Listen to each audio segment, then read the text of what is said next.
நம்ம மதுரையிலேருந்து வெறும் 60 கிலோமீட்டர் டிஸ்டன்ஸில் இருக்கிற ஒரு சூப்பரான பிளேஸ் தான் நம்ம வந்திருக்கோம். இந்த மாதிரி விஷயங்களை மிஸ் பண்ணாமல் பார்க்குறது நம்மளோட சேனலில் மறக்காமல் சப்ஸ்கிரைப் பண்ணி வச்சுக்கோங்க. ஸோ இந்த பிளேஸ் வந்து பார்த்தீங்கன்னா நம்ம தமிழ்நாட்டில் நடக்கிற ஒரு சினிமாவில் வந்து பார்த்தீங்கன்னா சர்பத் அப்படின்ற மூவிலாம் வந்து ஷூட்டிங் பண்ணியிருக்காங்க இந்த பிளேஸ்லாம். ஸோ இந்த பிளேஸ்க்கு போகிற வழி பார்த்தீங்கன்னா நல்லாவே சுவாரஸ்யமாக த்ரில்லிங்காக வந்து இருக்கும். ஸோ இந்த பிளேஸில் வந்து பார்த்தீங்கன்னா இந்த இருக்கிறமே தெரியாது அந்த மாதிரி சூப்பராக வந்து கொடுத்துருப்பாங்க.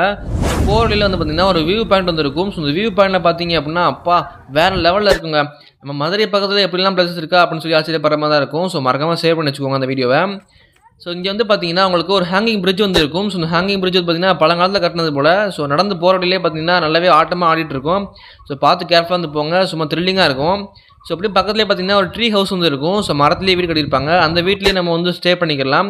ஸோ ஸ்டே பண்ணுறதுக்கு ஒரு சில சார்ஜஸ்லாம் போட்டிருக்காங்க. ஸோ அந்த பிளேஸ் எங்கே இருக்குன்னு பார்த்தீங்கன்னா நம்ம மதுரையிலேருந்து சிறுமலை அப்படின்னு ஒரு பிளேஸ் இருக்கும். சிறுமலையில் காஃபி கவுட்டர் ரெசார்ட் அப்படின்னு தான் கொடுத்துருக்காங்க. இவங்க தான் இந்த ஒரு hanging bridge and tree house வச்சு ரன் பண்ணிருக்காங்க. ஸோ மறக்காம விசிட் பண்ணிட்டு வாங்க. டாட்டா.